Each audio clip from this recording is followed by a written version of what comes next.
Man, it's ridiculous, man. Let me hear that first verse. Let's go, let's go, let's go. Okay. If I change my ways, will I see better days? If I pay for my pain in full, will it go away?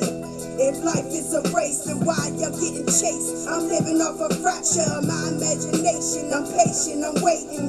I only got one life to live, little from nothing to give. Let me tell you a story about a kid. I ain't come for no bricks, I came straight from a crackhead. I was the one on the other side of the table that wasn't getting fed. But God took a branch like me, gave me eyes to see. Now I'm blessed. Situation could have led up to death. Thinking if I ride to my last breath, I wouldn't have the room of the right of my left of my arm. Nowadays, you gotta stay armed with the strip of a strong arm. Getting recruited by the streets cause of your address. Even the innocent getting drafted by that pure white and black cast. My life, my way, my style, my trials. If I'm gonna make it win and how, standing proud, nobody holding me down. I'm going through a psychological warfare. It seems like tables always turning and bridge always burning. Backed up in too many corners, suffocated by the dust of death. Where I come from, good deed is only a myth. Through this tunnel of life, I can only pretend that my vision is clear. And my war wounds go back for 20 years. A birth with no chance, only to live like the best way I can. And my struggle began when I was on knees and hands. Went from falling into running in the lion dance. When the pain gon' win. Now that I've gotten the commercial out of the way, I'll move on and say some things. When you talk about a black man in the various 1, 2, 3 offices, and you can just about count them all on one hand, where black people has gotten these days, which was rightfully, they should have been there years and years ago. You know, you get back that little bit of thing about the Constitution of the United States, you know, that says all men are created equal. And then you get 1, 2, 3 black people sitting here, or 1, 2, 3 Spanish people sitting someplace. This is only appeasement to me, just token. This is, we're going to do this much and we're going to shut up and still allow the same existing institutions to function in the same way that they have been functioning for 300 years or more, and they're still functioning that way. And I tell you something. What are these institutions that are still functioning as they did 300 years ago? These penal institutions, I'm going to tell you something. I happen to know a parole officer, and there was a girl that was in prison.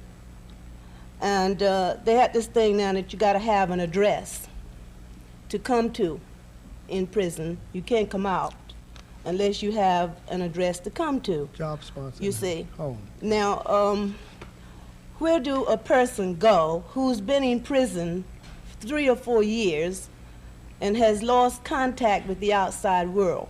Because nobody is out here preparing a place for you to come to. You in prison, you've forgotten. But anyway, this girl came out of prison. She had to have an address. And I was instrumental in having a place that I could give her an address.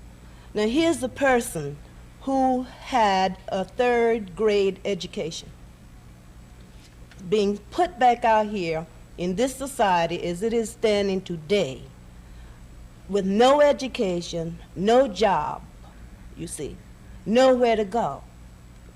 But in an instance of where I could remain a human being, which this society has failed to remain human, I don't know what to call this society really, but until this society can begin to deal humanly with people, I don't see anything being accomplished outside or inside the penal institutions.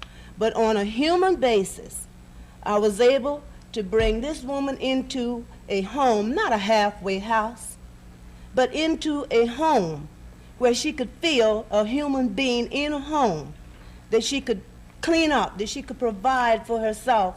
Now, of course, I had to reach to the welfare department because she has no training, you know, which is the next executor in this society, the welfare, you know. But you can't suggest that there's an imposition against this girl. It just doesn't exist. Daisy, 300 years ago, they wouldn't have had this. Let me take an example. 300 years ago, it shouldn't have been. Every man you sentence to prison is going to come out. And the men that's coming out today probably been sentenced 20 years ago, or 15 years ago, or 10 years ago. And then your children And the next generation is going to suffer for the ones that the judges are sending away today. Yeah, but the judge is not sending away as such. What do you mean they're not sending away? He's responding to a problem. A problem? He's responding to a social problem which is created by both society Then and the person. why is it that the average education is the sixth grade? To ameliorate this problem. Pardon me, sir. Why is it that the average education of the prisoners is the sixth grade and the IQ is around 65? Doesn't society want to help people like that? No. No. Society, nobody Is that wants it? to help Nobody anybody. does. Nobody, because everybody's selfish. I don't agree They're with you. thinking about themselves first. I don't agree And with then you. they think of other people. I don't think He's been in government 47 years. He never did a thing except in 1994 when he did such harm to the black community. And they were called, and he called them super predators. And he said that. He said it, super predators. And they have never lived that down. 1994, your crime bill, the super predators. Your response to that, Vice My President? response to that is I never, ever said what he accused me of saying. I tell you, if you have a problem figuring out whether you're for me or Trump, then you ain't black. We must take back the streets. It doesn't matter whether or not the person that is accosting your son or daughter or my son or daughter, my wife, your husband, my mother, your parents. It doesn't matter whether or not they were deprived as a youth. It doesn't matter or not whether or not they had no background that enabled them to become socialized into the fabric of society. It doesn't matter whether or not they're the victims of society. The end result is they're about to knock my mother on the head with a lead pipe, shoot my sister, beat up my wife, take on my sons. So I don't want to ask what made them do this. They must be taken off the street. That's number one. There's a consensus on that. Unless we do something about that cadre of young people, tens of thousands of them, born out of wedlock, without parents, without supervision, without any structure, without any conscience developing, because they literally, I yield myself 3 more minutes, because they literally have not been socialized. They literally have not had an opportunity. We should focus on them now. If we don't, they will, or a portion of them will, become the predators 15 years from now. And Madam President, we have predators on our streets that society has, in fact, in part because of its neglect, created. Again, it does not mean because we created them that we somehow forgive them or do not take them out of society to protect my family and yours from them. They are beyond the pale, many of those people. Beyond the pale. And it's a sad commentary on society.